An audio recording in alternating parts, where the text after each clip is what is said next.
Assalamualaikum warahmatullahi wabarakatuh. Waalaikumsalam warahmatullahi wabarakatuh. Apa kabar anak-anak ibu sekalian? Baik, Bu.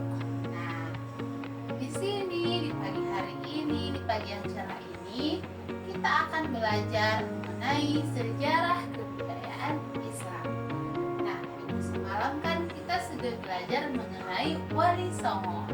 Sekarang kita akan belajar mengenai nama-nama kerajaan Islam di Indonesia. Jadi anak-anak ibu harus perlu tahu apa saja sih nama-nama kerajaan Islam di Indonesia. Nah, di sini ibu akan menjelaskan nama-nama kerajaan Islam di Indonesia. Yang pertama adalah Kerajaan Samudra Pasai. Di mana Kerajaan Samudra Pasai ini didirikan oleh Sultan Malik Al-Saleh pada tahun 1627 dan terletak di Aceh. Tiga.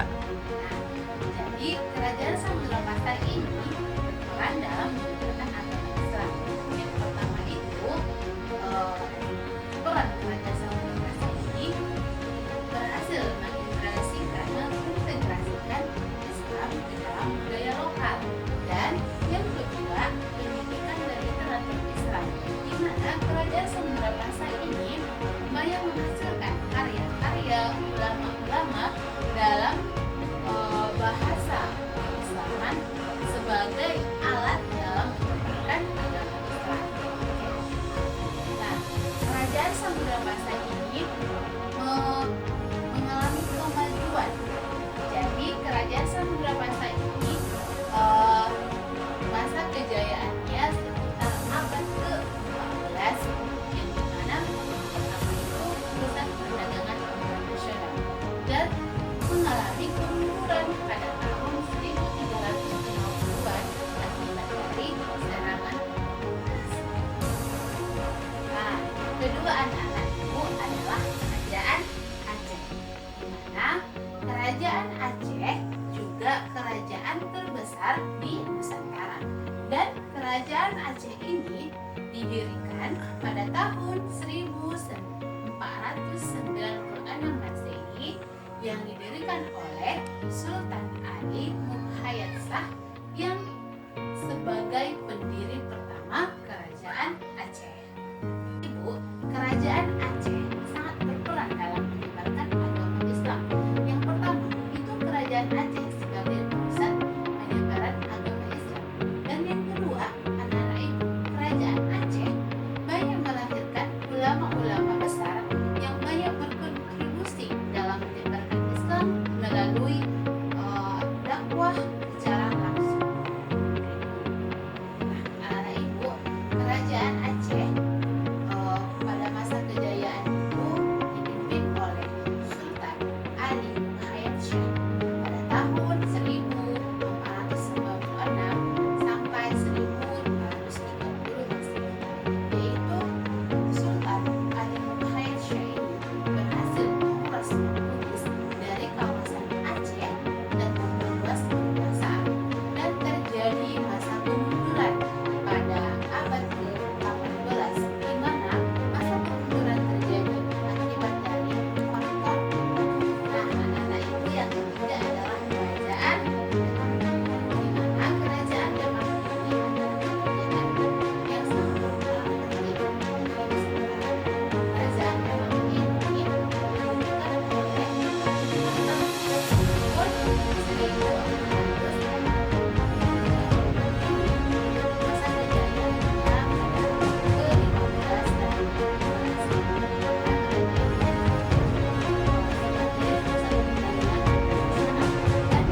setelah beliau berhasil menaklukkan wilayah tersebut dan beliau mendirikan Kerajaan Banten. Kerajaan Banten merupakan kerajaan yang didirikan beliau untuk pusat penyebaran agama Islam ataupun dakwah Islam.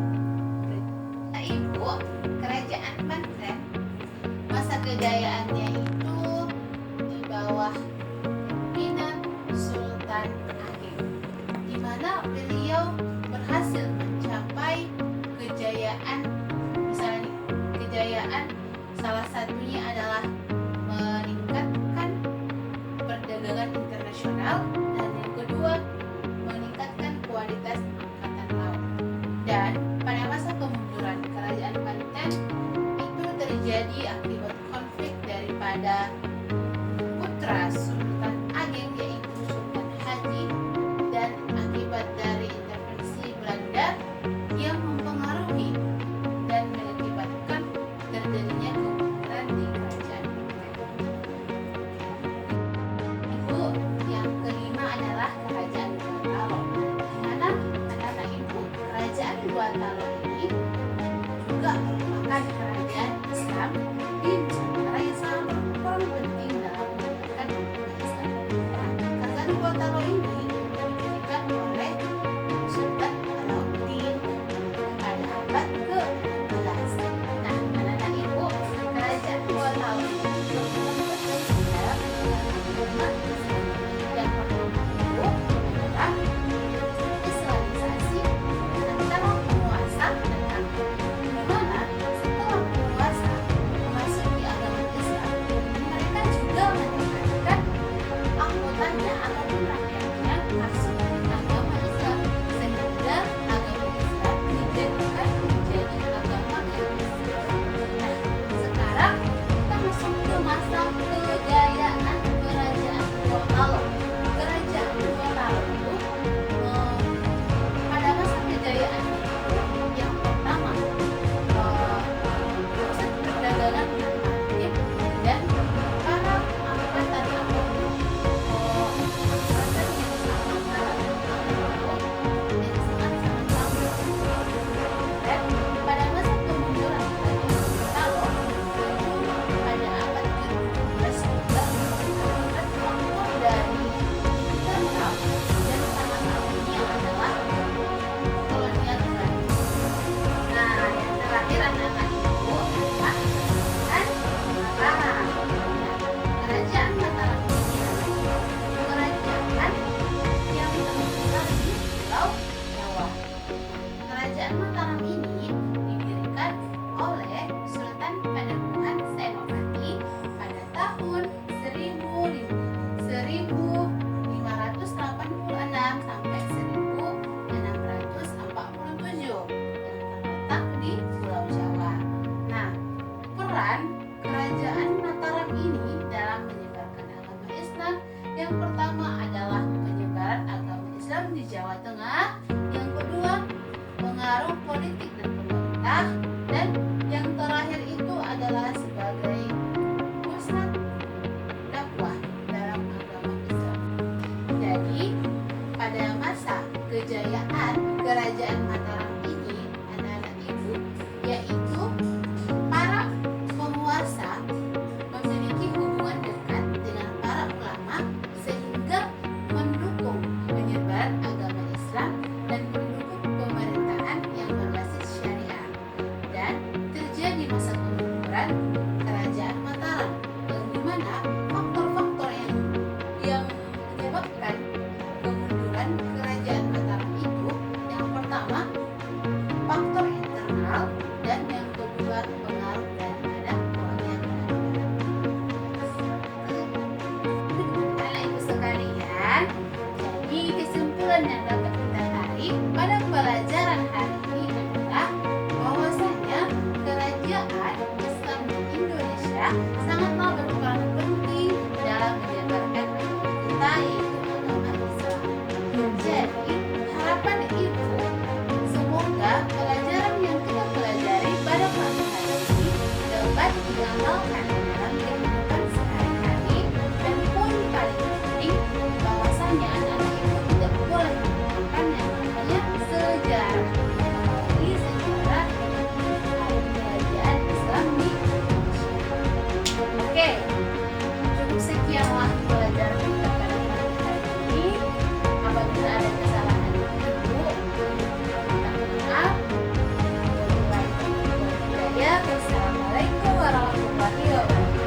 Waalaikumsalam.